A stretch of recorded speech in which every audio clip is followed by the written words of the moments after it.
Welcome to Digital Momentum. I'm Mike Ryan, Head of Retail Insights at Smarter E-commerce. This show offers conversational interviews with leaders in digital marketing, digital transformation, and e-commerce growth. Today I'm joined by Mihai Popescu. Mihai has developed a strong leadership background by driving marketing efforts across several different channels and e-commerce models, including hotel comparison site Trivago, product comparison site Comprigo, and B2B marketplace Metro Markets. Now he's keeping busy as head of digital marketing at iconic clothing label Esprit. With all this experience, there's a lot to discuss. So let's get into it. So today we're joined by Mihai Popescu. He's head of digital marketing at Esprit. And I want to say thank you, Mihai, for joining us. We're really glad to have you. Thanks for having me. Absolutely. So let's get into it. Could you get us started with a quick intro? What are your skills? What kind of themes interest you? All right. Well, we're a digital momentum, right? So it's all about digital. I would say maybe starting with a big trivia. I was the SMX biggest geek in Europe, 2014.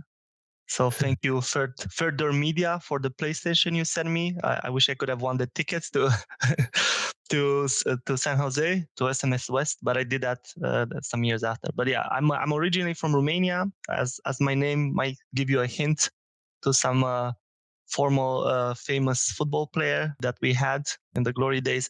But yeah, so I'm from Romania, from Bucharest. I studied there. My background was in management. So I did some management consulting as the first jobs.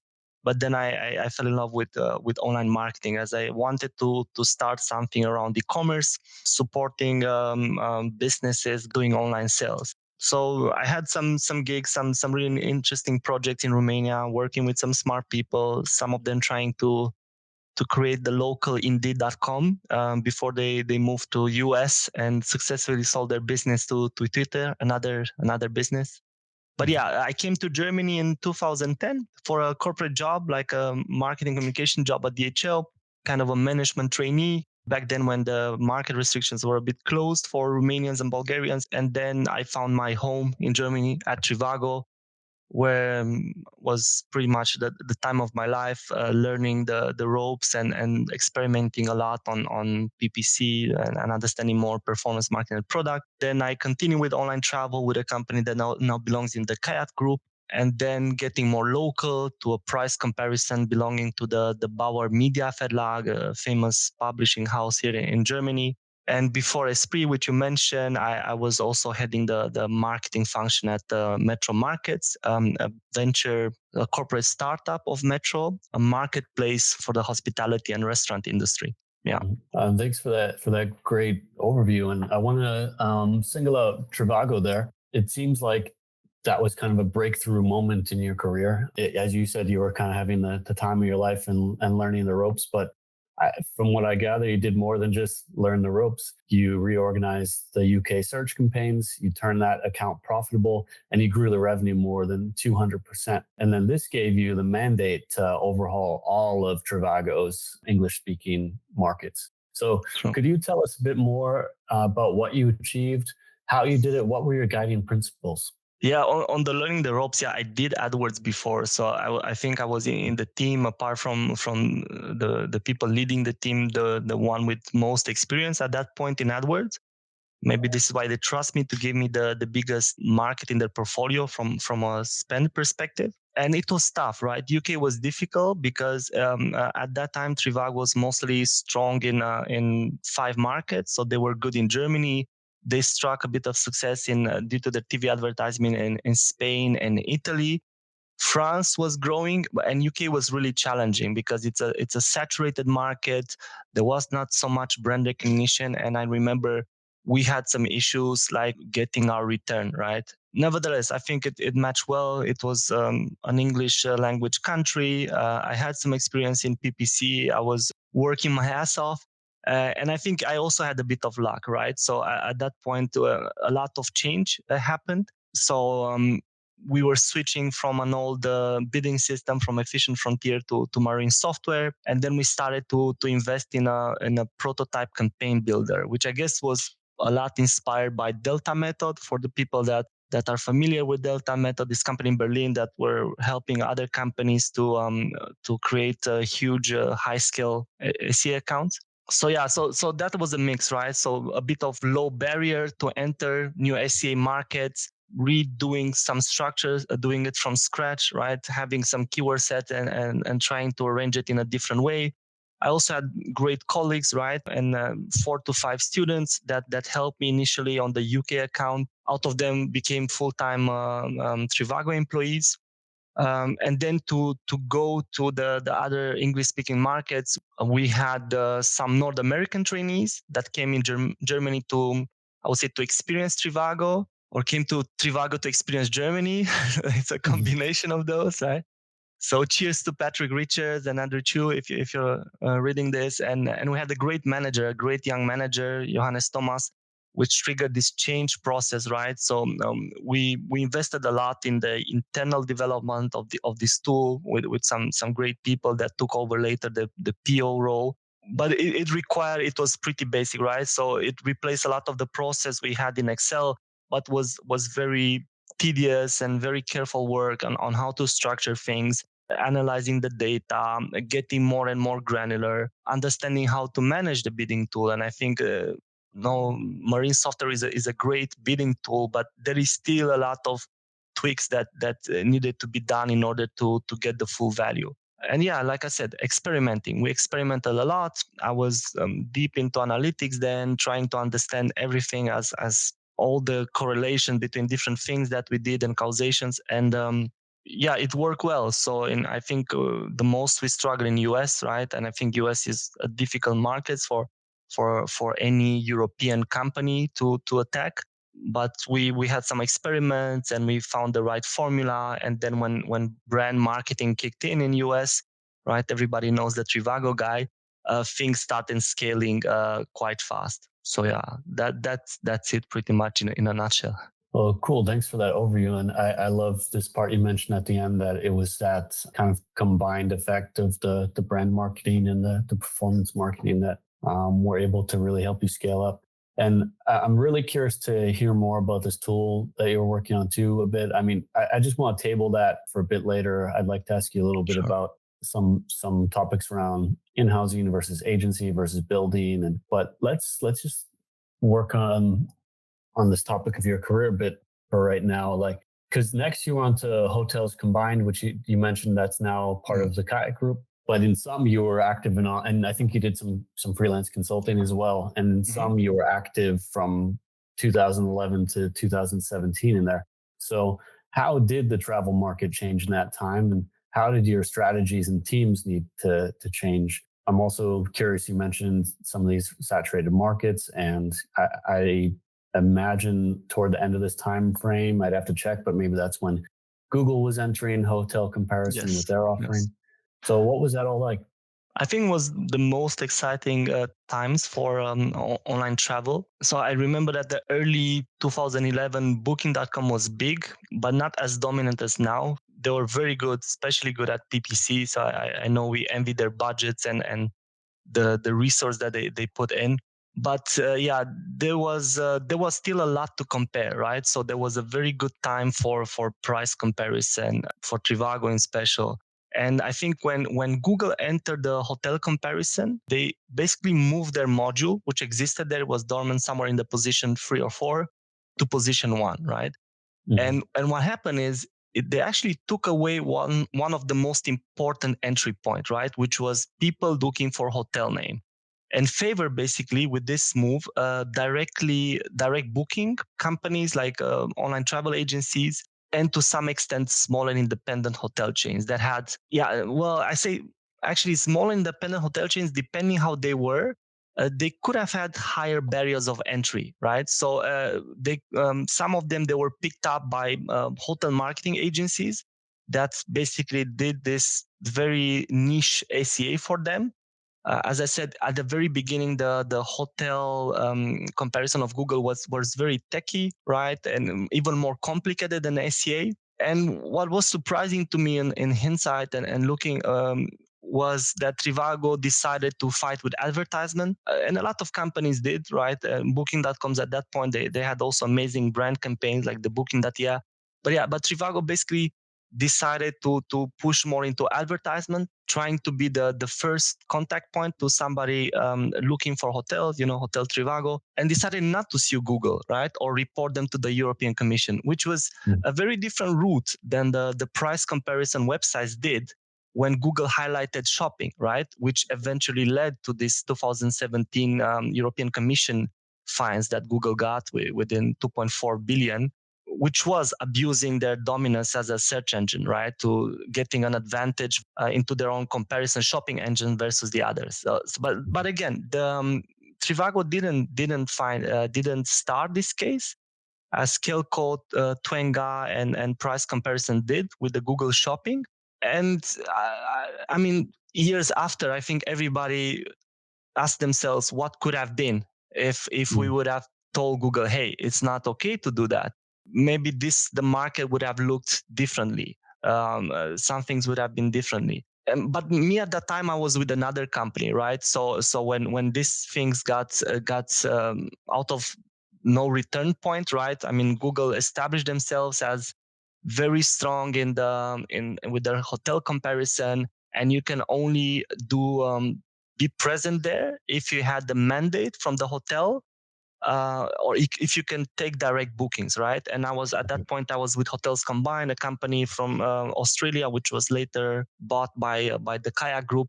And they had a different business model, which actually favored that, right? They had their own OTA, so direct connection to hotels versus the comparison part, similar to Trivago. And they also had a different business model, which was more oriented to not sending the traffic to the hotel, but kind of doing a bit of affiliate, getting paid for each booking, regardless of how many clicks or so were done. So that was interesting to me. And I had, at that point, I remember in 2017, I had the choice to stay in the travel industry, joining a company like Holiday Apartments Comparison, a company from US, tripping.com, versus joining a local German startup. Have more in the office experience. I was working remote, let's say, for an Australian company with some offices in London and Barcelona. So I decided to go to. That was my decision. Maybe a bit selfish, right? To stay in Germany to get more of a local perspective, and join a price comparison from Germany versus continue my career in online travel. And luckily for me, tripping.com actually hit a dead end. So I'm happy I made that decision. That's really interesting. And it is an interesting strategy why some of these hotel comparison sites chose not to be more aggressive toward Google or protective against that. I mean, I think later on they took that ruling from the CSS in comparison shopping, and they tried to use that as a precedent. I believe there's maybe some newer suits open that are structured in a similar way or trying to But expand them. this thing takes years, right? I think it was 5 years or so, right? Until you can roll it back. Or I mean, the suit created a new niche, right? So suing Kelco, and the European Commission gave Google an ultimatum, and they created this CSSs, right? An alternative way to publish shopping ads on Google. So that's what I mean. I would have been great for this opportunity to exist or to open that door, but that door was not even knocked, in my opinion. So, but yeah, it's what can we do? It would have needed to happen sooner sooner, much sooner. Mm-hmm. Well, so let's talk about that career change you made. This marked a shift into product comparison at Comprigo. I'd ask what prompted that change, or what attracted you to that opportunity. You mentioned that you wanted to stay local, but I think you also, did I hear a word in there about a startup? Yeah. Was that a part of the attraction as well? Yeah, for sure. So I think it's great to work in startups and kind of like say try to bite a bit more than you can chew, right? To stress yourself and learn new things. And for me, it was also interesting to get closer to retail, because I like the business models of Kelku and Twenga, and I really wanted to understand them. Was also an affiliate play. It's a big affiliate play, like all the price comparisons are. And then I got the opportunity to learn more about general marketing and management, right? So I was in the leadership group of the company. And that was super interesting because we started to, we work with OKRs. I was managing analytics hands on.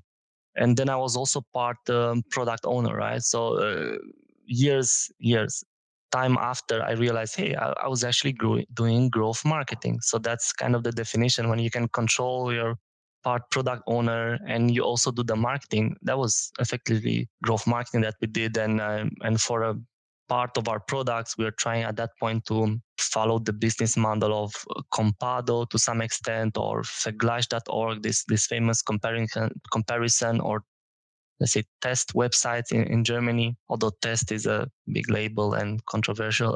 So we're trying to follow them suit and see if we can monetize accordingly, and what we invest pays off through good products or accepted product from a user perspective, and some amount of marketing investment. Mm-hmm. So yeah, it was a great learning experience, and one of the periods where I learned the most, and also enjoyed being in a cool environment in one of Köln's vibrant neighborhoods, right? And very young colleagues and trips and events and stuff like that. Something that I was missing a bit by working remote, like I said before, in online travel. Mm-hmm. That sounds like a really great environment. And yeah, you were at that point head of marketing, so you were leading broader marketing initiatives. So you mentioned this product owner role that you had, and the connection between marketing and product ownership, but you were also tackling like CRM, content, social. And what was it like covering a broader array of channels or spectrum of channels? It was challenging, right, at first, but then you kind of get a sense of priority, a sense of understanding what works, what is easier to control hands-on, and what you need to develop. So I think at the beginning I was focusing on the data. I worked myself with GTM, trying to get as much on data as possible. Then on paid social, a lot of experiments was a new channel for me to have hands-on, and then with some internal hiring, and affiliate, which is an all world in itself. So it's although people might think it's very much account management driven, it's actually very much numbers driven, and negotiating, and everybody having their own numbers and objectives to maximize and optimize. So I learned a lot about people, managing a team. We had a big team. I think we had 22 part-time editors working in different functions of content. We had bunch of affiliate managers. We had our developers team in Zagreb, very smart people. I learned a lot about SEO. So we started at that point a very ambitious pitch to get some SEO help. And I also hired a lot of people. A lot of people for content, the head of content for the company at that point. I was involved in pretty much everything: marketing, setting the objectives every 3 months. OKR is challenging at first, right? So it's a very demanding style of management, I would say. But yeah, it has its advantages. Of course, it can align people. It can give a sense of what we're doing now versus what can be done, what can be put in the backlog, what can be done at some other points, and making sure that what we do really aligns to the vision. So that was an interesting way of working, to understand the whole company vision, shape it, and then be able to cascade it around different functions that were, let's say, under your influence. Mm-hmm. Yeah, that makes a lot of sense. I mean, you mentioned all these different metrics and objectives and goals that different team members will need to chase, and that's a perfect way to align them. We use OKRs as well. It's a really interesting system. It does have its challenges. That 3-month cycle, actually, it goes by quick. Yeah. Yeah. So I'm just also wondering about how transferable or what did you find in common or different between hotel comparison and then on the one hand, and then product comparison on the other hand? Did you feel that there were a lot of kind of crossover psychological principles, or in terms of the conversion rate optimization or the user experience? I think in some ways they're very similar. So you advertise other people's product, right? Yeah. They are both kind of finite products. So hotel room nights, let's say in the hotel industry, they are called, and the number of hotels. When you go in price comparison, a product can be duplicated, can be replicated. It's not like a new hotel pops out every day. So I mean, there are new hotels, and maybe now with the let's say the alternative accommodation industry coming together, the data sets, the product that you can potentially advertise and serve to the people that are demanding it is growing. But with price comparison, it's you can attack so many industries, right? You have these white goods, electronics, these ITC products that come from different sources. So you're working with different feeds, different partners, and their goal is to serve their end customers, right, and get traffic for that inventory for a certain category niche. I think there's a lot to be drawn, right, between the two. And I would say for maybe to have a hotel price comparison, the barrier is a bit higher because some of the OTAs, they don't want to work necessarily with everybody, or probably there is more tech and legal to set up. Whereas in price comparison, I would say the barriers of entries were lower. When the Google Find came, it actually gave a boost to the industry. You can get a kickback from Google if you advertise on behalf of retailers. So it's I wouldn't say it was a bit of an El Dorado, so a good time for price comparison at that point with the measures that Google did to respond to the fine they got from the European Commission. But on the product side, I think it's not as sophisticated. I mean, people are looking mostly to compare prices, and they know what they want to buy. With hotels, it's a more complex product. You buy into the experience. You shiver if it's not what you expect once until you consume it, right? I would say it's different. It's more granular, more competition. To me, was super fun to do it. It has so many ways to approach it, from a UX perspective, from a technical perspective, from a marketing perspective. So we had our own mix, right, in what we believe and what we executed. And I would say maybe the name was similar, right? To me, I was always wondering if we the company might have used the same branding agency or something, because Trivago, Comprigo at that point sounded very similar, and they had very similar typeface and stuff like that. But I don't know. Only the founders can say what's the story behind it. Yeah, that's interesting. That I noticed that as well. That similarity, kind of an interesting one. But thanks for sharing about that.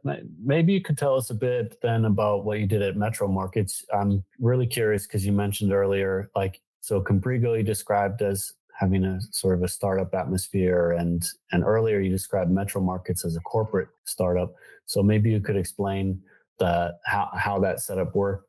And yeah, and then after, I'd love to talk with you about marketplace models, but let's hear about about Metro Markets first. Yeah, I mean, just to make a note, what the corporate startup is, it's basically a startup that has one big shareholder, right? With a lot of resources, but also some processes, some ways that it needs for reporting for its stakeholders, right? So, but everything about Metro Markets was startup, and it was really a great environment with some very smart people that came from the marketplace field themselves. So Metro, if you didn't know, Metro owned at that point the whole Real group, which contained also Real.de, which is the biggest marketplace independent marketplace in Germany.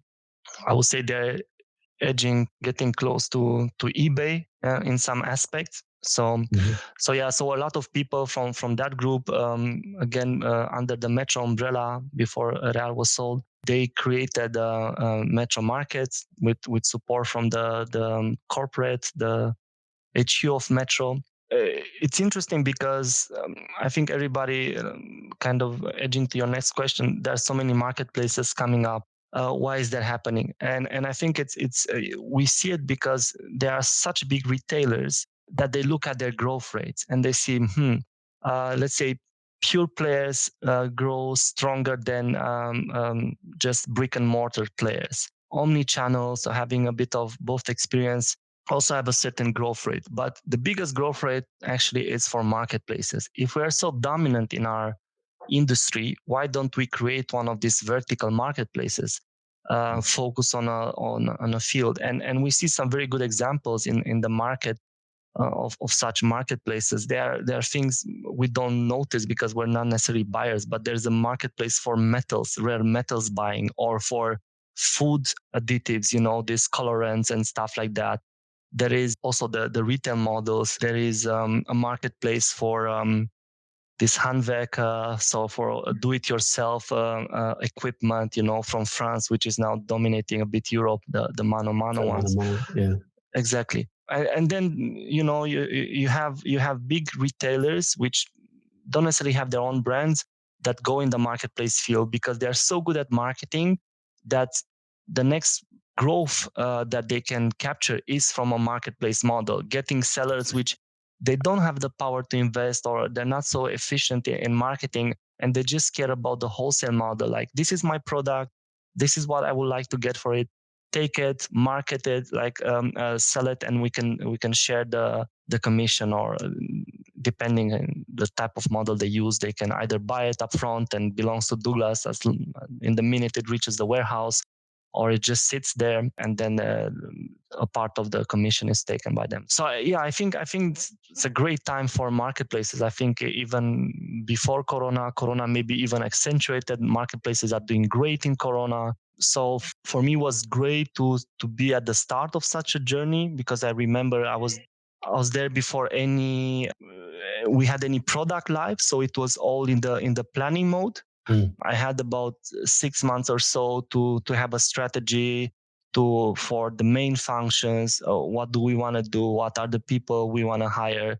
And start hiring. At the end, I hired about 17 people myself in different roles, from SEO, SEA, other parts of performance marketing, to content, promotions, and CRM. So was I think is great. And the company always saw itself as a startup. It tried to create, I would say, one of the best mix of employees culture in a startup. So very carefully engineered from a people's perspective, very well managed with some smart people. And for the complexity in which existed, let's say, between the HQ of a big publicly traded company and let's say the country organization which it supported, I think it's amazing, right? It did great and it's still growing. So hats off to my former colleagues there, and I'm sure they have amazing stuff coming up. Yeah, definitely. Thank you for sharing about metro markets with us. And this is all really interesting what you said. I see a lot of advantages to the marketplace model. I can understand why it's so popular. I also think, let's say that you're a large retailer and you want to investigate marketplaces. I think there are good reasons why, in terms of it being a rather low risk way to kind of play with your range, with your depth of what you offer, testing partnerships. There's a lot of great stuff there. I also think, in terms of really building up a lot of first party data, there's so much data that flows through a marketplace. And I think that can be super valuable too, as we see people trying to crunch to get serious about their first party data before changes come to the way that tracking works on the web and in advertising. But I also wonder if it might not be a bit of a bubble, because my take on the way that I guess there are different strategies for marketplace, but if you want to be a marketplace of scale, you just need to capture a lot of supply in the form of sellers, and you need to capture a lot of demand in the form of consumers who are going to purchase that. And there's like this critical mass challenge, or often called like the flywheel effect. You need to achieve that liquidity, the balance between having it. So for that the demand is large enough that the suppliers are super attracted, and the suppliers are large enough that it's attracting demand. And you have to just kind of bring this together. Point being, I'm wondering if we see so many marketplaces coming out, if it's not opposed to, because this implies some kind of fragmentation of supply and demand rather than gathering it all in one place, which is what you need to be a really large marketplace. What do you think about this? I think that's a good question. I think a lot of the companies that started marketplaces, they own a lot of the supply and they knew how to reach effectively people that had demand for it. And it's no coincidence that very big retailers like Douglas, like Metro, I'm sure there are other examples out there. They start, probably they have a lot of years where they start their own inventory. That's kind of the main reason why people come to the marketplace. And then in time they grow the third party sellers and they focus on that. Yeah, of course you need to balance them both, right? You need to have products to offer and get variety. But then looking at Mano Mano, I was also reading a lot with them. They just know the demand out there and they just say who can satisfy better this demand, which are the essentials companies that can satisfy this demand. We don't want to have 20 website offering the same Bosch Akkuschrauber. We just want to have one. So you can be selective and curate, let's say, your catalog, or you can be very open. The same model that Real Digital has, or now Kaufland DE, and just cover the market this way. But then you need to do a very, very good job with product, not to confuse your users with so many options and make this kind of analysis paralysis.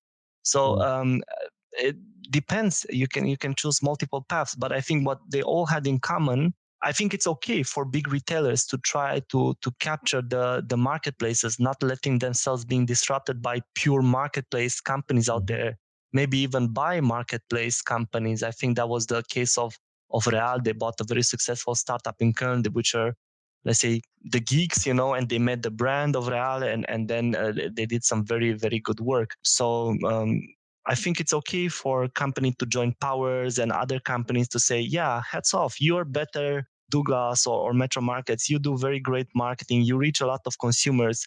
Why should I bother with that versus just having a great product, thinking about my pricing strategies, taking a bit of the cash flow pressure off and pass it over to you for a cost. So I would say, and also for the consumers, right? How many websites are you willing to browse when you're looking for certain items? It saves you time. It saves on your expectations, right? People buy from Amazon, although it might not be the cheapest for a lot of things, but for certainly it comes the next day. It's an easy return process. I see it now in the fashion industry, right? Companies like About You and Zalando, they win through the experience, right? They have certain products which they manage to market it very cheap, a bit like the IKEA hot dog effect, right? So there are some products that you get it cheap there, you don't see it anywhere else cheaper, but then they have everything else you might need.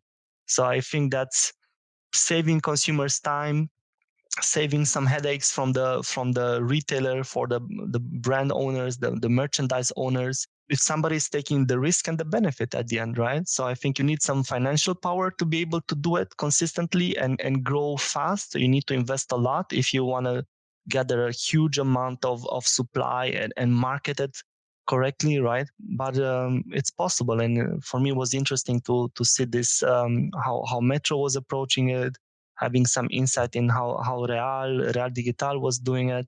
I believe in the marketplace model in the future. So I think we will see more and more of these vertical marketplaces. Mm-hmm. Yeah, thanks for sharing that. And I agree that the curation is another major strategy here. I think, I don't know, I mean, what jumps to mind for me in the US, Target is a huge retailer that some years ago had already approached this curation strategy, and people were laughing like, oh, Target's going to go up against Amazon with a new marketplace and they only have 34 sellers.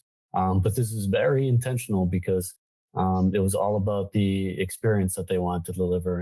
And these real problems that come up, like you mentioned, with paradox of choice or analysis paralysis. But definitely making your service too thin. Yeah, I mean, if you work with a seller that sells their stuff through their own logistics center and they don't expect the general kind of the general marketplace expectation, it might dilute your brand, or consumers might perceive you. It's not their fault; it's the marketplace fault from which I bought that didn't fulfill its promise. So yeah, definitely. There's this kind of transference principle there about it can definitely have a negative splash on the brand if it's not done carefully. But definitely a really interesting space to watch. And yeah, let's see. Now, at this point in your career, you've worked in online travel or hotel comparison, product comparison, marketplace models. So these are some really interesting business models, all three. And now you're at a different perspective, brand side at Esprit. So can you talk to us about what brought you over to Esprit and tell us what your experience is like so far? Yeah. So yeah, it's definitely interesting and a change that I wanted to do in a while.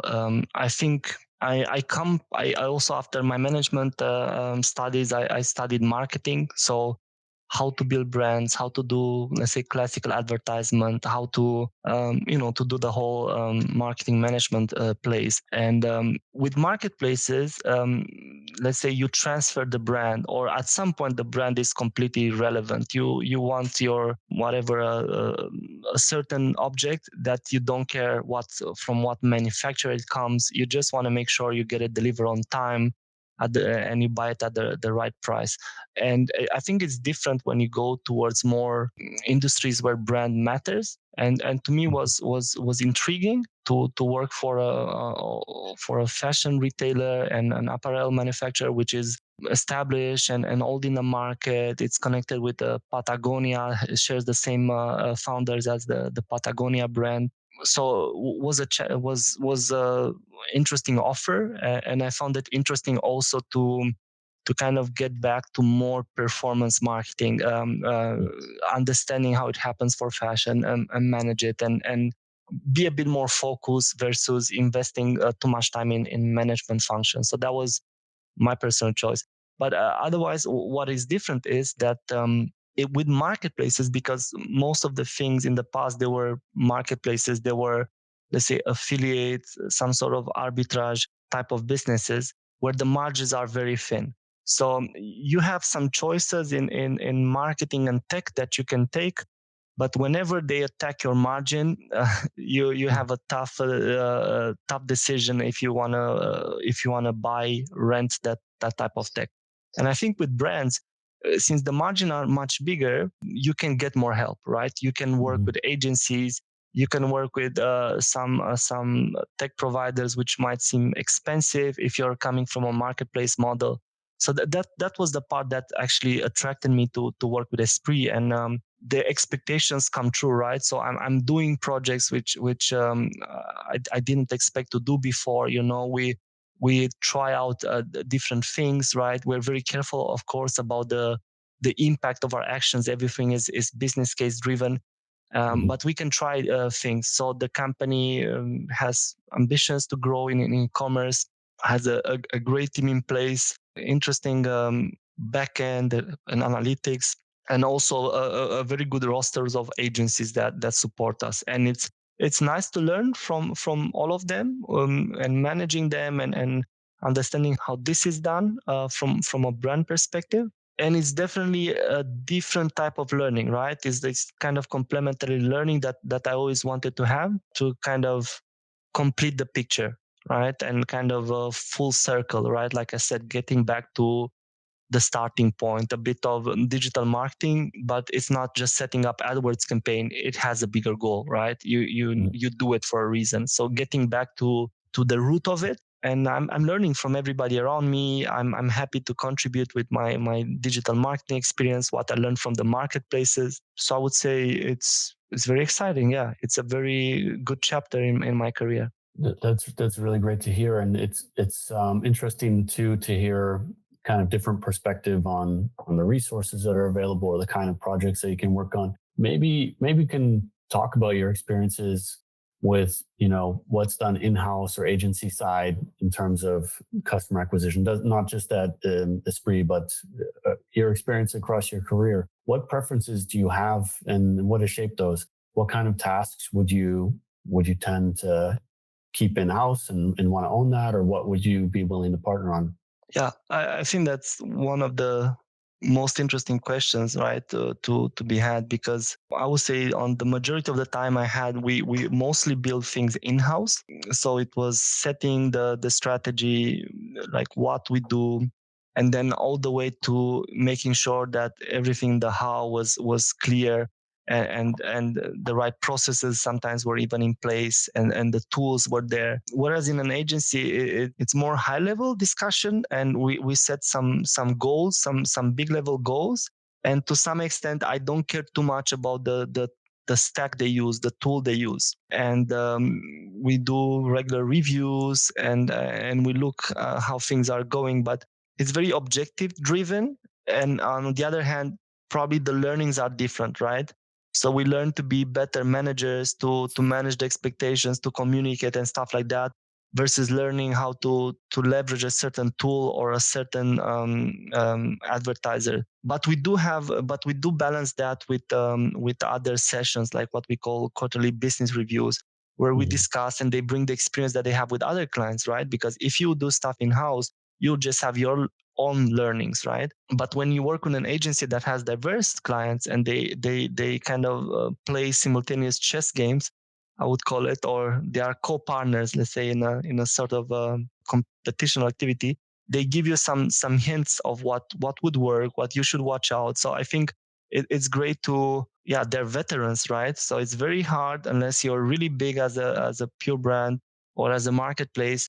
It's very hard to get their experience. On the other hand, I can imagine that there are some things which, it's always the things that add more value, which are easy to do. So kind of in a lot of cases, they are the low hanging fruits that are done first, and then the heavy lifting comes later. So I'm not sure now, it's too early to say if there are things that optimization stuff that are mostly done in house, because for an agency would be too expensive. I think the agencies are smart enough to know if something provides value, they would do it, and they would try to optimize this way. But again, it's more being communicative and setting priorities than being technical and do it yourself, which has a pro and con everywhere. Like I think it's something that everybody should experience. I find agency people very, very smart, and they acquired experience very fast. Like for me, it was in the days with management consulting, having the opportunity to work on different projects, with different type of retailers, let's say for an agency. So I wouldn't say I have a preference. I like the hybrid model where there are some things a team can do in house, and of course there are some things that agency can do better even, and faster, and maybe at a lower cost per employee. So it's something that I would say everybody needs to experience and see how they feel into it, how good it is for the company in terms of speed, in terms of results, effort, and so forth. There's a lot of great information in there. Thanks for sharing that. And you talked about that you've often made a decision to build things in past companies, and I'm just curious what kind of principles guide you when deciding if you're going to build or buy or use a platform side tool. How are these decisions shaped? Yeah, I think it depends from what point you're looking. Like I said, coming mostly from the marketplaces industry, like I said, there are things which you want to build because probably you have so many developers and you think it's easy to do. But there are things that I would say they're not worth to build internally unless you have a lot of developer capacity, which you never do, right? You always want to invest in your core product. But then you find out some things in the market which you consider to be too expensive or not worth the money or too complicated or not integrated in your own systems. And this is what matters. How complicated are your system? It's like, there was this Forrester study when they said that a CMO makes more tech investment than a CTO, because marketing tech is expensive and it's a huge cost. It's more than what now IT infrastructure cost and things like that. It's always good to rent, right? Because when you build something, or at least initially to learn, because when you build something that has a high cost internally, even if you do it in an agile way, until it delivers the value, it's a bit of a time, right, to reach that break even. So if you build something, you really need to have a long play and know that you can use that piece of tech, that tool for a couple of years and have the ability to update it when you change something else in your infrastructure. I've seen maybe one very successful model with kind of prototyping and building things for marketing. At the same time, when I studied a bit the business model and the marketing at Real Digital, I think they were the best in this kind of building stuff internally and not buying too much additional tech. That might have changed. Again, I had a very short period of time to talk with them and understand them. But I would say now there are a lot of companies which are super focused on delivering fast value. So I look especially at CDPs and things which might seem, yeah, we can build it. It's just having customer data in BigQuery or Amazon servers and serving it real time, aggregating real time. But then we also need to connect it through APIs to different publishers and sync it. It's like, do you really have the time to do that with your internal developers? It sounds easy on paper, but it's actually a huge effort. So I think now being a data-rich company comes as a cost. Do you want to pay that cost through partnerships and fees with startups that try to solve that problem? Or you really want to invest in developers and try to do it for your own? And is it worth doing it for yourself? Or it will just take too much time and you will lose the race, right? Because you cannot develop as fast as the other innovate. So that is the question. And you can apply like rent or build or buy versus build. I think it's a decision that's all companies have, but you only have the luxury to have this decision when you have developers and when you know what they can do. And I think you need to have a really good sense of reality, right, on what is possible and if it's worth doing that versus doing some of your core product. Yeah, maybe I'm going in circles now. It's one of the most difficult decisions out there, right? And again, is it growth marketing or you're just building something because it's too expensive to buy it? So maybe you can also ask it from that perspective. Well, I think it's super interesting. And I mean, one challenge that comes with building too is that when you talk about this, having a business case for it or how long it'll take to pay it off, it's not just like that you spent the time and the money to develop it and now it starts paying itself off, because you then have to spend the time and the money to keep it up and running and maintain it. And I mean, I've heard statements like, 20% of the cost is what you'll spend building it, and then there's the hidden 80% that'll come in terms of managing the technical debt. Probably, so it's definitely a challenging decision. I'm wondering what you think, because you've used, you mentioned these internal tools and you've used a variety of third-party tools, and you've noted that Google has shifted from supporting tools like that to championing their own solutions and even cutting ties with old partners. What do you think about that shift? What do you think? Yeah, it's interesting. I think that's definitely a revolution and a bit of I like this term from survival. Like, where do you are you blindsided by it or not as a tool provider? Because I think the worst is to be blindsided by some action that Google does, because they're so big and they can just, they take their time to build products. Let's face it, most of Google products fail. But when they decide to go through a product, especially advertising products, they tend to stick or they tend to be made permanent. So at least that's what I noticed. I think that they build an ecosystem for companies to thrive and fill a gap they couldn't fill. But it was expected that at some point, given how many data scientists and data engineers they're capturing through the market, was obvious that they will make at some point this kind of change. And they do it because that complexity, they eliminated that complexity. So they want to make it, as you also made in your SMX presentation, they want to make it more, they want to make it more common. They want to go to automation and more on autopilot, right? So they follow, kind of lower the barriers for everybody to be able to do ACA, for example. So they make it easier, and bidding had the biggest complexity in the whole process, right? Maybe setting campaigns was something you figure out on your own once, but keeping it, reaching those results and stuff like that. I think they thought, if we leave even like the low tail advertisers make mistakes, they will be unhappy, and we miss opportunity to generate to make them shift their budgets to SEA to our product. So I think it's not so good for large advertisers, which they need more sophistications than the small advertisers. So where you want some control, you want to set up things differently, you want to get a bit of a competitor's advantage. Now you need to look for new ways to do it, and there are still some ways to do it, right? Like you said, there is this everything from giving Google information about your business, like margins, stocks, and things like that, towards giving information about new customer signals, right? CLV uplifts and stuff like that. So I think now data ingestion becomes the new kind of competitive advantage with working with Google.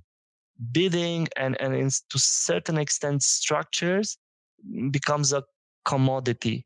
So that was the word I was looking. It becomes a commodity because they made it this way. It's just easier to approach all types of advertisers if you make bidding a commodity. And I think it's a pity, right? I don't know. I've seen it all of a sudden also how Google was championshiping this smart bidding, and I heard the folklore stories where companies would have a Google support to organize for their clients a meeting in Dublin versus now they do it with Amazon, and I wouldn't say some ties were broken, but maybe they were either blindsided or surprised, or they needed to innovate faster than they could, to keep up. Yeah, thanks for sharing those perspectives. I mean, I definitely agree that it becomes an increasingly commoditized space, and then the tricky part is just how to differentiate. And I guess you've heard talks I've given on that topic before, but yeah, I really believe that, like you said, data ingestion, and you just need to be able to produce differentiated results, and that ultimately the people who are able to advertise most economically, most effectively, in not just a short-term way, but in a long-term way, will have an advantage over time. But yep. I want to. There's a couple questions to wrap it up that I like to ask all of our guests, and one of them is, I think I'm particularly interested. I want to focus on with you because you've built a lot of teams over the years. Mm-hmm. You've mentioned these have been some pretty large teams as well. So how do you approach that, and what are the workforce skills and the cultural attributes that digital companies need to outpace the market? That's a very good question, and a very difficult one. So everybody can have a different approach. I think depending on the type of company and depending on the level of interaction you need to have with product, you need to look for a certain type of people. But when I was in let's say in the marketplace field, well, you can have two strategies. You can either take very young, high potential people and kind of adjust it and kind of train them on the job, because there are some things in SEA, in CRM that are very particular to that company. So it's more their ability to learn that matters more than their experience. So that is one view. And the other one is, when you're in a smaller company, you need to hire for experience and a certain attitude, right? You need to, if that person doesn't function, it might be critical for the whole function to function. So you really need to be careful with that. And then you also need to understand, how is that integrating in overall marketing? What would be the frictions? And try to prevent it, because then again, you have this one-to-many relationship, right? For a person being critical in a function, and he needs to be a good communicator to facilitate other teams, to give input and things like that. And it's very hard to have a combination of the two, being super good technically and being able to do everything on your own, and have enough communication skills to make everybody happy. So I also learn a lot from that and try to balance it, right? But I think, yeah, it comes with also company culture, right? It's a super interesting dimension. Are we working OKR? Are we more project people and stakeholders and sponsoring projects and things like that? I would focus also on the individual, what he really wants, and kind of trying to establish if he would be happy with the learnings ahead of him, if he would be happy with these challenges, how would he see the challenges as something that he wants to step over, or something that if they would encounter, they would try to go around. And then if they are not, if it's one man function team, like many small companies do, they have somebody does paid social or one person does CRM. I think it's very important to understand what is their intrinsic motivation, like how much can you motivate on your own versus what comes from themselves. If they are satisfied by the job they did, or how well they keep things tidy, or there are certain triggers out there that puts you in this creative flywheel, where you're not afraid to tackle problems, or it might block you and kind of, I wouldn't say hide things, but being a bit reactive rather than proactive. So we're all built differently, right? We're wired differently. We have different motivations, different priorities in life. Maybe it's important for some to have a really good work life balance, or let's say status. But at the end, it's about this component. What really motivates you? How happy are you doing things as hands-on? How happy are you being in a integrative role, communicative role? And what is the company culture? How does it fit your standards? Let's say, can be also moral standards to some extent, but like there is no mistaking that all these companies in US, appealing to millennials with certain missions to make the world better, they manage to attract them. So there is some sense of social responsibility or some other non-tangibles, missions or stuff like that that a company can have, which can attract people, right, more than others can. Yeah, so it's that balance between skill and will, and it seems like you come down definitely in favor of that of will, the willpower, the motivation, having the right The right reasons for doing. triggers, Yeah, and the right triggers. reasons, the right triggers. Yeah. Mhm. Yeah, that's really interesting. And how would you define growth? This is another question I love to ask all Oh, my guests. that's What does good growth look like to you, and how do you identify unhealthy growth? yeah. So in general, for me, it's about growth and like in marketing, right? That's the area where I play, and that defines me. And I think in general, growth is, I would add this concept of incrementality in growth, Mhm. because you can grow, but with a very high cost that doesn't influence something you would have got already without adding that cost. So it's kind of, what's the baseline? Can you establish a baseline for this growth? And then if you add more resources, money, time, energy, uh, does it pay off? Is it worth this add-on to the baseline, all the effort that you're putting to get it done? So, and this is a way you can say this is good growth or unhealthy growth.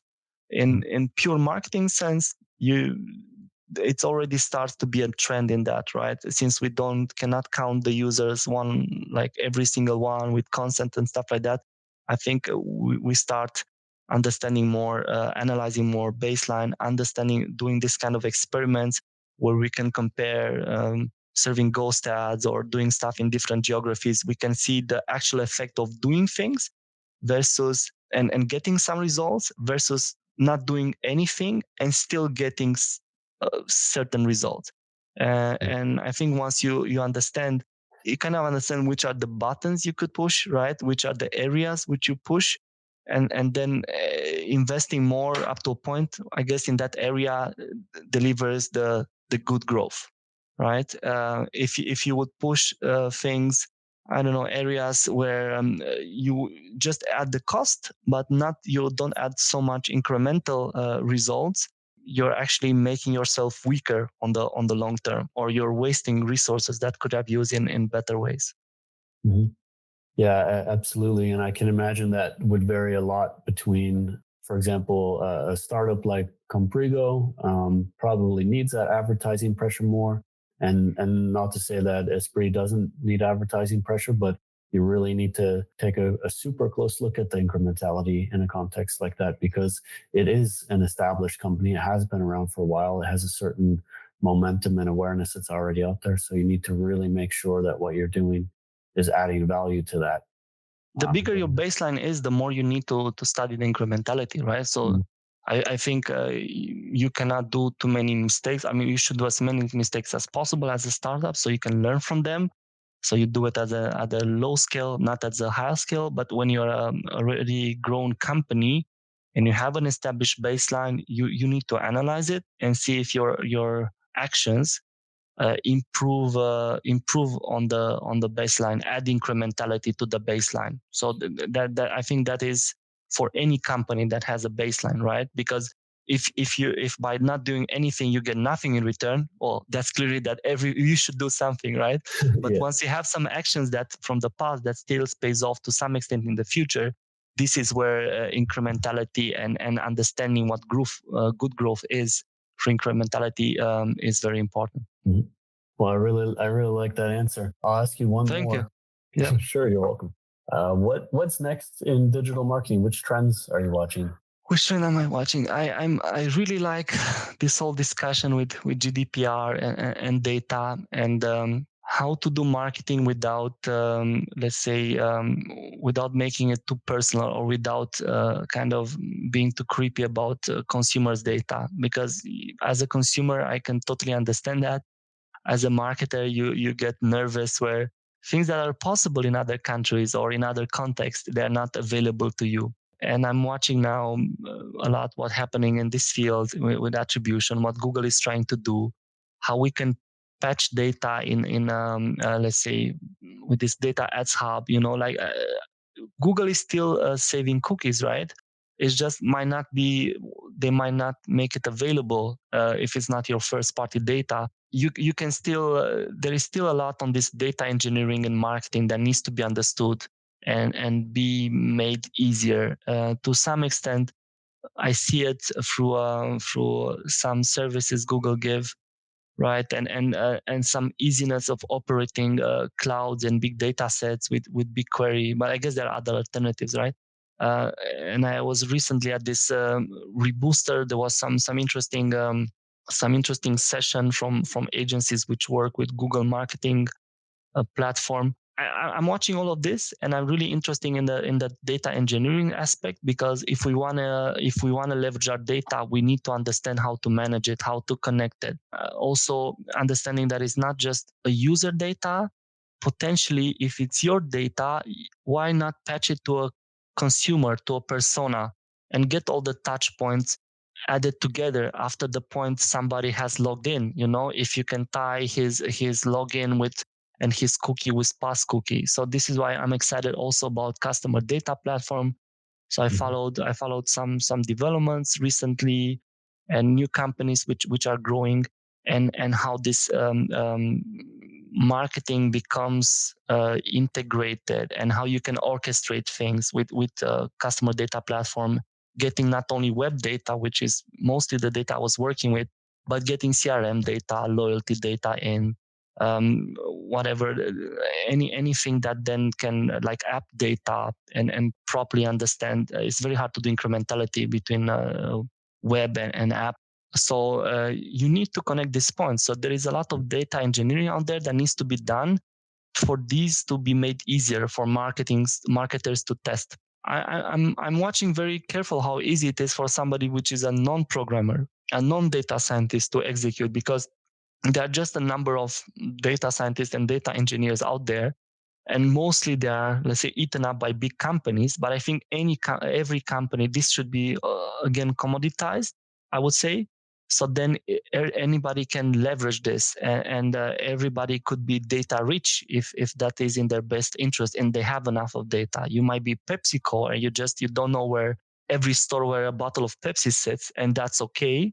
But at the end, again, we cannot be Amazon, but there should be a middle ground if you have the options to do it as a retailer, physical, let's say omni-channel retailer.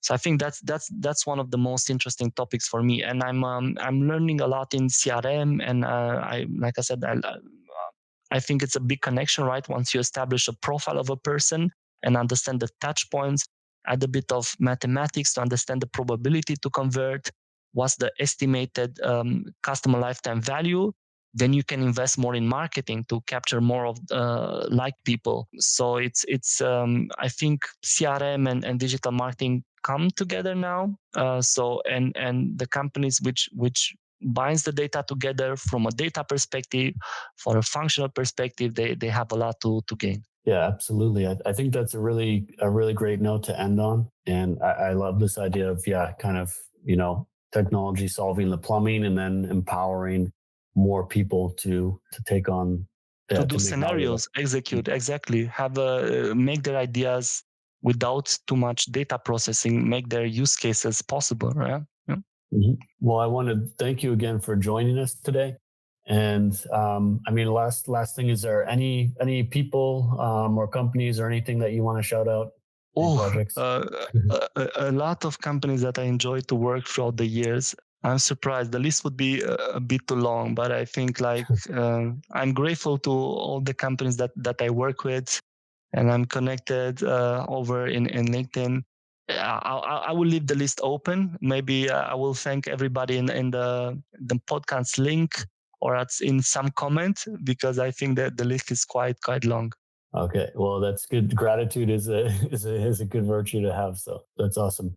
Then I'll say thank you again for joining, and it was really interesting talking to you. I Thank appreciate you it. for having me. Thank you.